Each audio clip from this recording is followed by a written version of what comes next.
శ్రీ సచ్చిదానంద సద్గురు సాయినాథ్ మహారాజ్ की జై.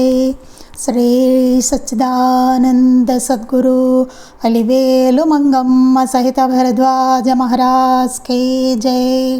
శ్రీ సచ్చిదానంద సద్గురు నాంపల్లి బాబా మహారాజ్ की జై. జై సాయి మాస్టర్. ఈరోజు సత్సంగంలో మనం మహాత్ముల ముద్దు పెట్టాడు ఆచార్య శ్రీ ఎక్కిరాల భరద్వాజ్ మహారాజ్ గారి చరిత్ర చదువుకుంటున్నాం. రచన సి థామస్ రెడ్డి గారు. దీనిలో మనం అధ్యాయం 5 సాయి తత్వ ప్రచారం అనేటువంటి అధ్యాయాన్ని మనం చదువుకుంటున్నాం. నిన్న సత్సంగంలో మనం ఏది నిజం మాస్టర్ గారి గ్రంథాలు, ఏది నిజం, మతం ఎందుకు, విజ్ఞాన వీచికలు, వీటి గురించి క్లుప్తంగా అందులో దేని గురించి అసలు పొందుపరిచారు గ్రంథాల్లో అన్నది మనం చదువుకున్నాం. తర్వాతది శ్రీ సాయి లీలామృతం. నిన్న ఏమైందంటే సాయి లీలామృతం గురించి చదువుతూ ఉంటే మధ్యలో వీడియో ఆగిపోయిందండి, అందుకని అది ఎండ్ చేయలేకపోయాను. అందుకని కొంచెం మనం ముందుకెళ్ళి చెప్పుకొని అప్పుడు దీన్ని పూర్తి చేసుకుందాం. శ్రీ సాయి లీలామృతం, శ్రీ షిరిడి సాయిబాబా జీవిత చరిత్ర. ఈ గ్రంథాన్ని మాస్టర్ గారు సాయిబాబా ది మాస్టర్ అన్న పేరుతో ఇంగ్లీష్లో కూడా రచించారనమాట. ఈ సాయి లీలామృతం గ్రంథం హిందీ, కన్నడ, తమిళ, మలయాళం, జపాన్ భాషల్లోకి ట్రాన్స్లేట్ చేయబడింది. శ్రీ సాయినాథుని గురించి మరాఠీ, హిందీ, ఆంగ్ల, గుజరాతీ, తెలుగు భాషల్లో గత శతాబ్దంగా అచ్చైన గ్రంథాలను సాయి లీలా పత్రికలను, అంటే బాబా ఉన్నప్పుడు సాయి లీలా పత్రిక అని ఉండేది, అందులో బాబా గురించి వస్తూ ఉండేవన్నమాట. ఆ పత్రికలను వ్యాసాలను, బాబాని సేవించిన భక్తుల డైరీలను, భక్తుల అనుభవాలను దేశమంతా తిరిగి సేకరించి తమ ఆధ్యాత్మిక సాధనలో దరిదాపు 16 సంవత్సరాలు శ్రీ భరద్వాజ్ గారు చేసిన సాగర మదనంలో జనించిన దివ్య చరితం మానవాళికే మహితవరంగా, ఈ యుగానికే దివ్యావతారంగా తీర్చిదిద్దబడింది శ్రీ షిరిడి సాయి సంపూర్ణ జీవిత చరిత్ర. అదే మనం నిత్యపారాయణ చేసుకునే సాయి లీలామృతం. ఈ గ్రంథం విషయ సేకరణలో శ్రీ శివనేశన్ స్వామి గారు ఎంతగానో తోడ్పడ్డారు. అంటే బాబాని దర్శించుకునే వాళ్ళు ఎవరున్నారు ఏంటి అవన్నీ వివరాలు మాస్టర్ గారికి చెప్పి వాళ్ళని కలుసుకునేలాగా శివనేశన్ స్వామి వారు చెప్తూ ఉండేవారు అనమాట. శ్రీ సాయిని గురించి సాయి భక్తులు శ్రీ హేమాడ్ పంట్ మరాఠీలోను, శ్రీ బివి నరసింహస్వామి ఆంగ్లంలో, మరికొందరు తెలుగులో రచించిన గ్రంథాలుండగా దీని ప్రత్యేకత ఏమిటి? మనకు అనిపించవచ్చు, ఇంతమంది రాశారు కదా బాబా చరిత్రలు, మరి అసలు ఈ మాస్టర్ గారు రచించిన సాయి లీలామృతం యొక్క ప్రత్యేకత ఏంటి అని. మంత్రాలకు, ఉపదేశాలకు పరుగులిడవద్దని, ఆధ్యాత్మిక పేరిట చిల్లర మహిమలను ప్రదర్శించడం, వేశ్యతో ముద్దులాడటమేనని కుశాభావుతో బాబా చెప్పిన సంఘటన ఒక్క బివి నరసింహస్వామి గారి గ్రంథంలో తప్ప ఎందులోనూ లేదు అని భరద్వాజ గారు రాశారు. ఇక్కడ మనం బాబా జీవిత చరిత్ర చూస్తే మంత్రాలకు, ఉపదేశాలకు పరిగెట్టవద్దు అన్నది, ఆధ్యాత్మికత పేరిట చిల్లర మహిమలను ప్రదర్శించడం, చిల్లర మహిమల ప్రదర్శన, వేశ్యతో ముద్దులాడడమేనని తిడతారు కదా కుశాభావం అనేవాడు. ఎక్కడి నుంచో చిల్లర మహిమలు అట్లాంటివి ఎక్కడో ఉన్న వస్తువుల్ని ఇక్కడ తెప్పిస్తూ ఉండేవాడు. అంటే అక్కడ మాయమై ఇక్కడికి వస్తూ ఉంటాయన్నమాట వస్తువులు, అవి తెప్పిస్తే అట్లా ఇస్తూ ఉండేవాడు. అప్పుడు ఏం చేస్తారంటే బాబా దగ్గరికి వెళ్ళినప్పుడు బాబా ఆ శక్తులు విడిచి వస్తే కానీ కుశాభావని రానివ్వరు, అవన్నీ గోదావరిలో విడిచిరా అని చెప్తారు. అలాగా అవి కుశాభావుతో బాబా చెప్పిన సంఘటన ఇవన్నీ బివి నరసింహస్వామి గ్రంథంలో తప్ప ఎందులోనూ లేదు. మిగతా గ్రంథాల్లో లేవుట, బివి నరసింహస్వామి గారు రాసిన గ్రంథంలో ఒక దాంట్లోనే ఉందిట. భక్త హేమాడ్ పంత్తో శ్రీ సాయి ఈ ఒక్క లీలా గుర్తిస్తే చాలు అని ప్రసాదమిస్తూ, ఈ ప్రసాదంలా నీ స్థితి కూడా మధురంగా చక్కగా ఉంటుందని శ్యామ ద్వారా హేమాడ్ పంత్కు చెప్పిన రాధాబాయి ఉపదేశం కోరిన లీల కూడా చాలా గ్రంథాల్లో లేదు. రాధాబాయి ఉపదేశం కోరుతుంది కదా, బాబా దగ్గరికి వచ్చి ఆవిడ ఉపదేశం ఇస్తే కానీ ఏమీ తినకూడదని ఆవిడ నిశ్చయించుకుంటుంది. అది ఉంది కదా, ఆ లీల కూడా మన లీలామృతం చూస్తే అంతా కనబడుతుంది దాంట్లో మనకి. అప్పుడు హేమాడ్ పంత్కి శ్యామకి మధ్యన జరిగిన ఒక సంఘటన ఉంటుంది. అది కూడా చాలా గ్రంథాల్లో లేదుట. ఈ లోపాలను ఆధారంగా శ్రీ సాయి నిషేధించినవన్నీ చేయడం వల్ల ఏ కాలంలోనైనా ఆధ్యాత్మికత, సాధకుల సాధన, ప్రజల భక్తి భ్రష్టు పట్టినది వీటి వల్లనేనని తెలియజేస్తారు. ఇవన్నీ ఏంటంటే లోపాలు. ఈ ఉపదేశాలు కానీ మనకి తర్వాత ఇవన్నీ అన్నమాట. ఇంకా చిల్లర మహిమలు ఇట్లాంటివన్నీ చేయకూడదు బాబా చెప్పారు. కానీ ఇవి చాలామంది రాసిన బాబా చరిత్రల్లో ఇవి పొందుపరచలేదు, లేవు అందులో. అందుకని ఇది ఆధారంగా చేసుకుంటే ఏమవుతుందంటే బాబా నిషేధించినవన్నీ చేయడం వల్ల వాళ్ళు తెలియదు కదా బాబా నిషేధించారనే విషయం చరిత్రలో లేకపోతే. బాబా చరిత్ర చదివినా సరే చిల్లర మహిమలకి అట్రాక్ట్ అవుతారు జనాలు, చేస్తూ ఉంటారు చేసేవాళ్ళు. నెక్స్ట్ ఉపదేశాలకి పరిగెడుతూ ఉంటారు, ఇవన్నీ జరుగుతూ ఉంటాయి. అందుకని ఇవన్నీ నిషేధించిన విషయం బాబా వేటిని నిషేధించారు అన్నది కూడా ప్రజలకు తెలియాలి. తెలియకపోతే ఏమవుతుందంటే ఏ కాలంలోనైనా ఆధ్యాత్మికత, సాధకుల సాధన, ప్రజల భక్తి భ్రష్టు పట్టినది వీటి వల్లనేనని తెలియజేస్తారు. వీటి వల్లనే అంత భ్రష్టు పట్టిందని చెప్తున్నారు. అంతేకాక శ్రీ సాయినాథుని దివ్య వైభవం భక్తుల హృదయాల్లోకి హత్తుకోవాలంటే సాధకులు గ్రహించగలిగేలా వారి లీలను కూర్చవలసిన విధానం తెలిసిన మహాజ్ఞాని అయిన శ్రీ భరద్వాజ గారు ఈ అద్భుత రచనకు పూనుకున్నారు. అది కాకుండా మనం ఒక లీల చదివామంటే ఎట్లా ఉండాలంటే భక్తుల హృదయానికి హత్తుకోవాలి. ఆ లీలలో ఉన్న బోధ, లీలనే కాదు దాంట్లో బోధ కూడా ఇమిడి ఉంటుందన్నమాట. అట్లా భక్తుల హృదయాలకు హత్తుకునేలాగా, గ్రహించగలిగేలాగా సాధకులు అలా ఆ లీలను కూర్చవలసిన విధానం ఒకటి ఉంది అని చెప్పి మాస్టర్ గారు ఆ రకంగా దాన్ని కూర్చి మన హృదయాలకు హత్తుకునేలాగా, ఆ లీల నుంచి మనం బోధని గ్రహించుకునేలాగా దాన్ని కూర్చి మనకి శ్రీ సాయి లీలామృతంలో బాబా లీలలో వాటిని మనకి మాస్టర్ గారు అందించారనమాట. ఆ విధానం మనం వేరే బాబా చరిత్రలో ఎక్కడ మనకు కనపడదు, అటువంటి కూర్పు మనకు కనపడదు. అంతేకాక ఈ గ్రంథానికి ప్రత్యేక ఆశీస్సులను శ్రీ శివనేశన్ స్వామి ద్వారా సాక్షాత్ సాయినాథుడే ప్రసాదించారు కూడా. దీనికి ఈ గ్రంథానికి ఎంత ఇది ఉందో అని ఒకరోజు అసలు ఈ గ్రంథం ఏంటని శివనేశన్ స్వామి గారు ఒకసారి పారాయణ చేస్తూ ఉంటే అక్కడికి ఒక వ్యక్తి వస్తాడు. వచ్చి ఏంటి చదువుతున్నావు అని అడుగుతారు శివనేశన్ స్వామిని. ఆయన్ని అడిగితే ఆయన బాబా చరిత్ర అంటారు. ఎవరు రాసింది అంటారు. అంటే భరద్వాజ రాసింది అంటారు. ఓ అదా, మంచిది, చదువు అని చెప్పి వెళ్ళిపోతారు ఆయన. అసలు ఇక్కడెవరు? ఆయన బూట్లు వేసుకుని వస్తారు. ఇదేంటి షిరిడీలో ఇక్కడ లోపలికి బూట్లు వేసుకుని వచ్చేది ఎవరు అనుకుంటారు. అప్పుడు బయటకు వెళ్ళి చూస్తే ఆయన ఉండరు. ఓహో, అయితే బాబానే ఇట్లా వచ్చి ఆశీస్సులు అందించారు ఆ గ్రంథానికి అని చెప్పి తెలుస్తుంది అన్నమాట. అలాగా ఆశీస్సులు కూడా దానికి అందించారు ఆ గ్రంథానికి. అంతేకాక 15వ శతాబ్దంలో రాజ్యభ్రష్టుడై తిరుగుతున్న హుమాయూన్ చక్రవర్తికి శ్రీ సాయి ఆశీస్సులచే అక్బర్ చక్రవర్తి పుట్టడం వంటి వజ్రాల గని లాంటి చారిత్రక సత్యాన్ని, వృత్తాంతాన్ని శ్రీ భరద్వాజ గారు పరిశోధించి సాధించిన అద్భుత ఘట్టం ఇది కూడా ఇక్కడ లేదండి మనకి. 15వ శతాబ్దంలో రాజ్యభ్రష్టుడై హుమాయూన్ చక్రవర్తి అది తిరుగుతూ ఉంటాడు. ఆయన అక్కడ బాబా ఆశీస్సులతో అక్బర్ చక్రవర్తి ఆయనకి జన్మిస్తాడనమాట. ఇది మనకి లీలామృతంలో కూడా ఉంటుంది, అది చదివితే మనకి. ఇలాంటి చారిత్రక సత్యాన్ని, వృత్తాంతాన్ని మాస్టర్ గారు పరిశోధించి రాశారనమాట. అద్భుత ఘట్టం.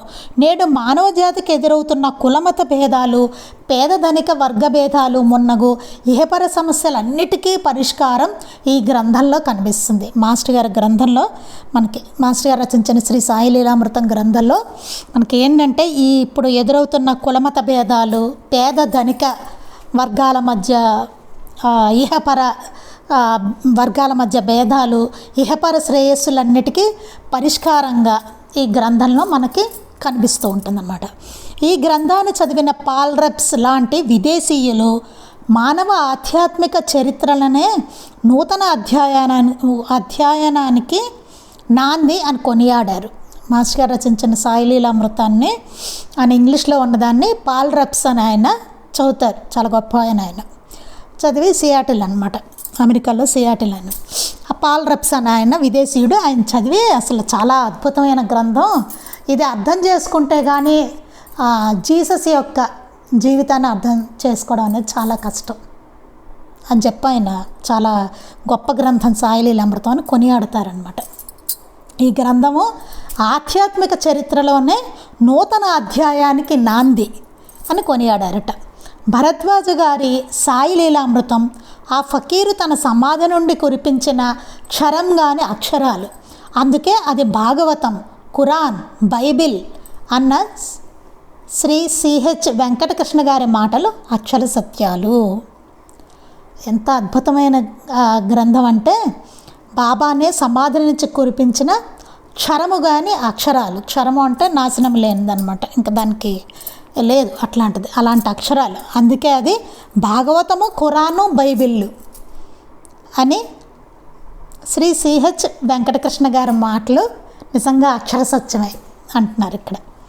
నేడి గ్రంథాన్ని కొన్ని వేల కుటుంబాలు నిత్యపారాయణ చేస్తూ శాంతిని పొందుచున్నారు. ఇప్పుడు ఎంతోమంది అండి, వేల కుటుంబాలు దేశ విదేశాల్లోనూ, మన దేశంలోనే కాదు విదేశాల్లో కూడా శ్రీ సాయి లీలామృతం గ్రంథాన్ని పారాయణ చేస్తూ నిత్యము వాళ్ళు చక్కగా శాంతిని పొందుతున్నారు.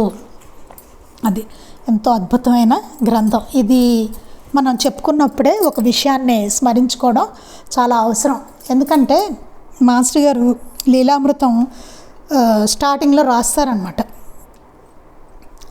సంక్షిప్త చరిత్రలు రాయకూడదు అని చెప్తారు.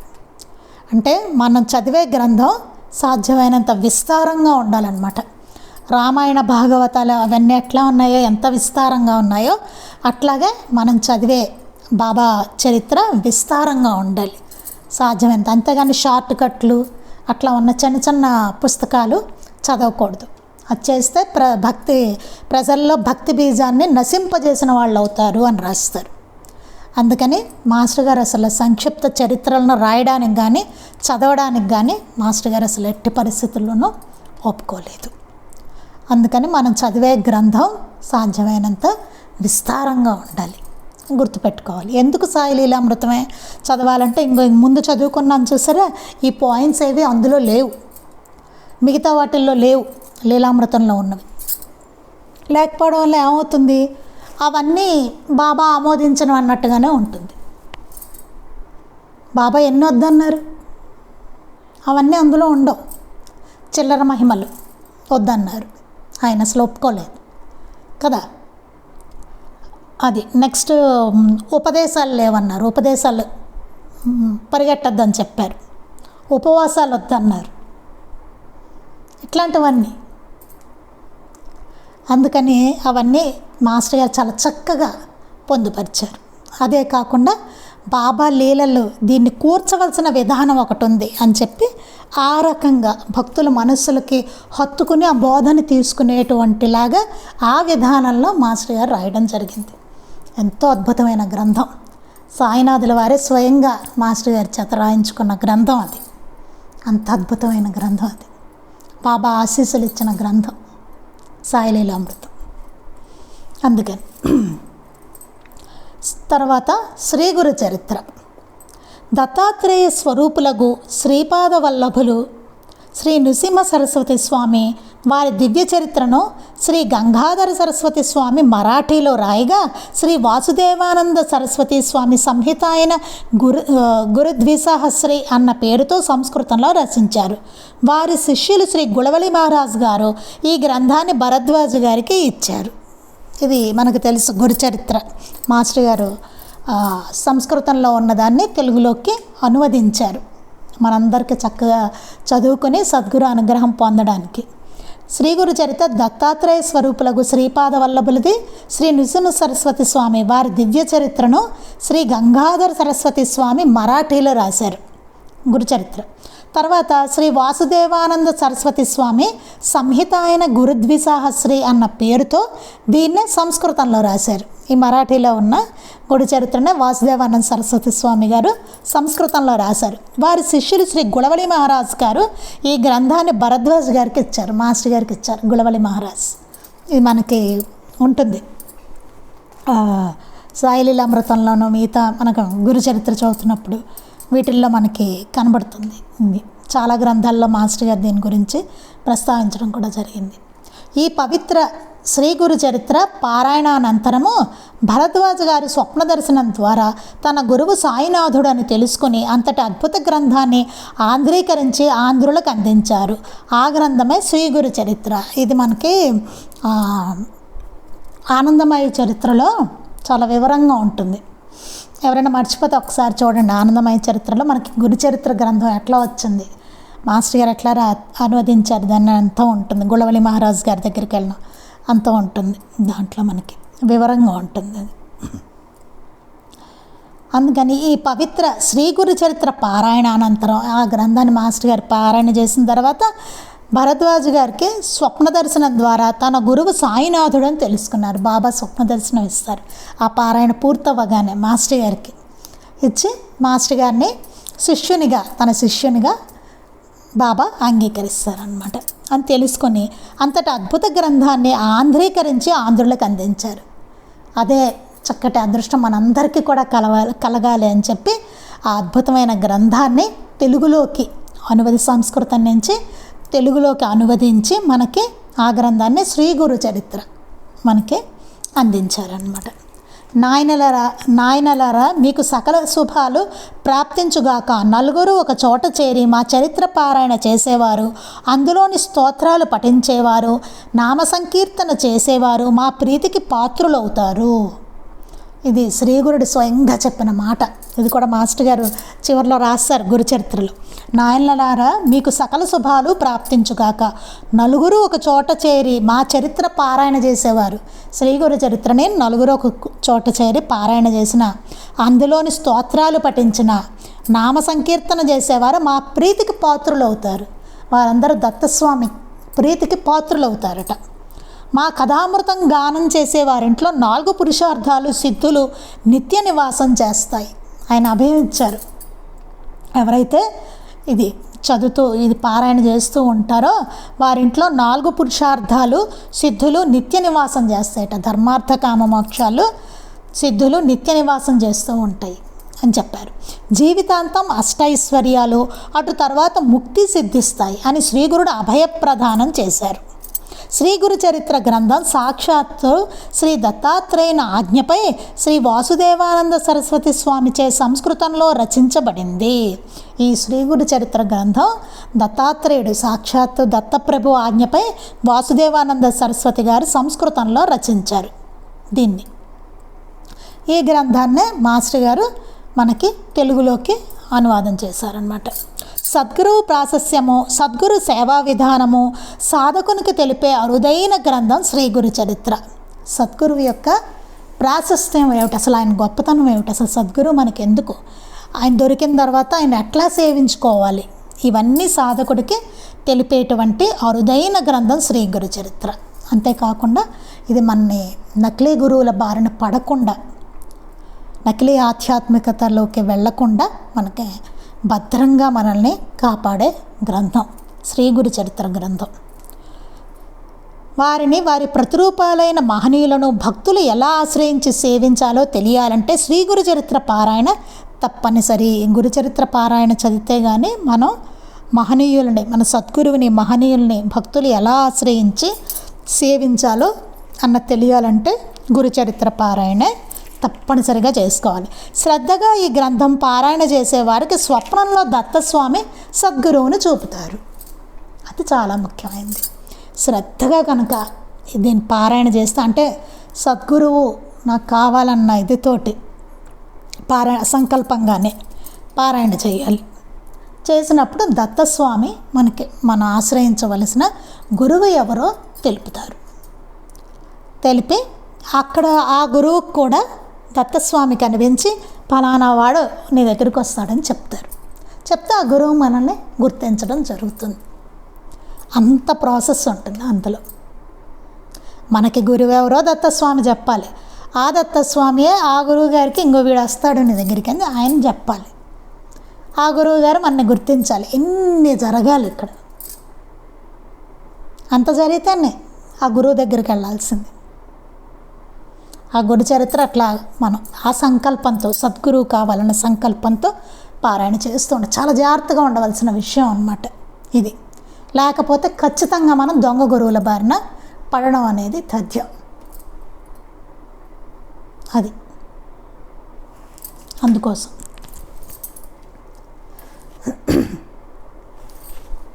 లుప్తమైపోయిన సద్గురు శిష్య పరంపరను, సాంప్రదాయాన్ని సమాజంలో పునఃప్రతిష్ఠించడానికి ఈ గ్రంథం అత్యావశ్యకం. సద్గురు శిష్య సాంప్రదాయం అనేది ఇప్పుడు మనకి లుప్తం అయిపోయింది. అందుకని దాన్ని మళ్ళీ పునఃప్రతిష్ఠించడానికి, ఇదివరకు ఎలా ఉండేది, గురు సాంప్రదాయం ఉండేది.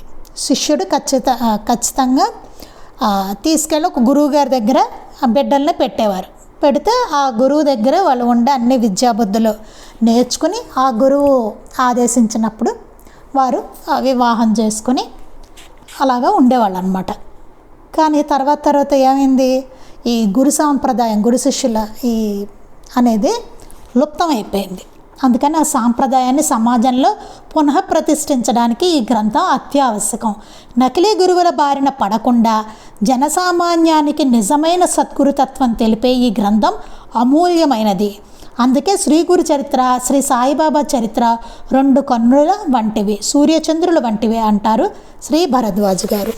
అందుకే నకిలీ గురువుల బారిన పడకుండా ఈ గ్రంథం మనని కాపాడుతుంది. అందుకే ఎంతో చాలా అమూల్యమైనది. శ్రీ గురు చరిత్ర, శ్రీ సాయిబాబా చరిత్ర 2 కళ్ళ వంటివి, సూర్యచంద్రుల వంటివి అంటారు మాస్టర్ గారు. అందుకని ఈ గ్రంథం ఎంతో గొప్ప గ్రంథాలు అన్నమాట. మనకి గురు చరిత్ర కానీ లీలామృతం కానీ మనం తొందరపడకుండా, ఎవరికి తలతాకట్టు పెట్టకుండా హాయిగా మనం గురు చరిత్ర, సాయి లీలామృతం మనం ఇంట్లో పారాయణ చేసుకుంటూ ఉంటే మనల్ని ఏ టైంలో ఏ మహనీయుల దగ్గర ఉంచాలి ఏమిటి అనేది దత్తస్వామి ఆయన చూసుకుంటారు. అప్పటి వరకు మనకు బాబా ఉండనే ఉన్నారు, హాయిగా మాస్టర్ గారి గ్రంథాలు ఉన్నాయి. అందుకని ఎవ్వరికీ తలతాకట్టు పెట్టకుండా, బాబా పిలిస్తే పలుకుతారు కదా, ఇంకనేమి అసలు కొడత కదా. అందుకని ఎవరికి తలతాకట్టు పెట్టకుండా, నకిలీ ఆధ్యాత్మికత వైపు తొంగి చూడకుండా హాయిగా మన జాగ్రత్తలో మనం జాగ్రత్తగా ఉంటూ చుట్టుపక్కల వాళ్ళకు కూడా చక్కగా మంచి మార్గాన్ని మనం చూపిస్తూ, అంటే ఈ సాయి లీలామృతం గురు చరిత్ర అందించాలన్నమాట వాళ్ళకి. అందుకని అలా చక్కటి మార్గంలో మనందరం పయనించాలి. మాస్టర్ గారి గ్రంథాలను జాగ్రత్తగా మనం చదువుకుంటూ. తర్వాత శ్రీ సాయినాథ ప్రబోధామృతం, ఈ గ్రంథం గురించి చాలా అద్భుతమైన గ్రంథం. అది మనం చదువుకోవడం జరిగింది. ఏదో మనకి సాధ్యమైనంత దాన్ని చదువుకున్నాం మనం. దాని గురించి ఏంటన్నది క్లుప్తంగా మనం రేపు చదువుకుందాం. శ్రీ సచ్చిదానంద సద్గురు సాయినాథ మహారాజ్ కి జై. శ్రీ సచ్చిదానంద సద్గురు అలివేలు మంగమ్మ సహిత భరద్వాజ మహారాజ్ కి జై. శ్రీ సచ్చిదానంద సద్గురు నాంపల్లి బాబా మహారాజ్ కి జై. గురుదేవ దత్త అవధూత చింతన. లోకా సమస్తాః సుఖినో భవంతు. లోకా సమస్తాః సుఖినో భవంతు. లోకా సమస్తాః సుఖినో భవంతు. జై సాయి మాస్టర్.